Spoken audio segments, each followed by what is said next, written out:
జగన్ మీదన గతంలో మొన్న చంద్రబాబు గారు పవర్కి సంబంధించి డిస్ట్రిబ్యూషన్కి సంబంధించి చేసినటువంటి దుష్ప్రచారం ఇప్పుడు తేలిపోయింది అన్నటువంటి విషయాన్ని తాజాగా సాక్షి రాసుకొచ్చింది. రాష్ట్రంలో రైతులకు వ్యవసాయ ఉచిత విద్యుత్ అందించడం మీద కూటమి ప్రభుత్వానికి చిత్తశుద్ధి లేదనే విషయం బయటపడింది.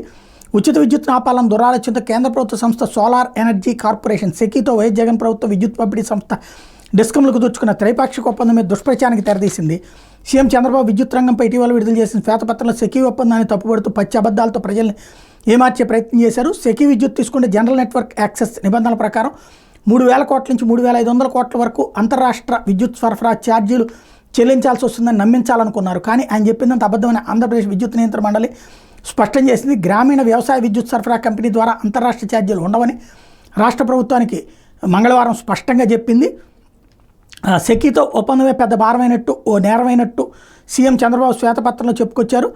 ఐఎస్టీఎస్ ఛార్జీల మీద అపోహల నేపథ్యంలో ఈ నెల 2న కర్నూలులో జరిగినటువంటి సదరన్ ఎలక్ట్రిసిటీ రెగ్యులేషన్స్ ఫోరం సమావేశంలో ఈ నెల 9న ఢిల్లీలో జరిగిన వర్కింగ్ గ్రూప్ భేటీలోను APRC chairman justice CV Nagarjuna Reddy చర్చించారు. నిపుణుల అభిప్రాయాలు చట్టాలను పరిశీలించిన అనంతరం నిబంధనల ప్రకారం సెకీ విద్యుత్ మీద ఐఎస్టీఎస్ ఛార్జీల నుంచి 100% మినహాయింపు పొందవచ్చని నిర్ణయానికి వచ్చినట్టు ఏపీఆర్సీ చెప్పింది.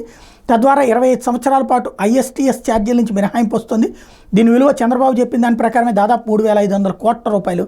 సెకీ నుంచి 2024 సెప్టెంబర్ నుండి విద్యుత్ కొనుగోలు మొదలవుతుంది. తొలి ఏడాది 3,000 మెగావాట్లు, 25లో మరో 3,000 మెగావాట్లు, 28లో మరో 1,000 మెగావాట్లు చొప్పున మొత్తం 7,000 మెగావాట్లను రాష్ట్ర ప్రభుత్వం తీసుకుంటుంది. ప్రస్తుతం సరాసరి విద్యుత్ కొనుగోలు యూనిట్కి ₹5.10 ఉంటే సెకీ విద్యుత్ యూనిట్ ₹2.49 వస్తుంది. ఎన్టీపీసీ సౌర విద్యుత్ ధర యూనిట్ ₹2.79 కన్నా ఇది తక్కువ.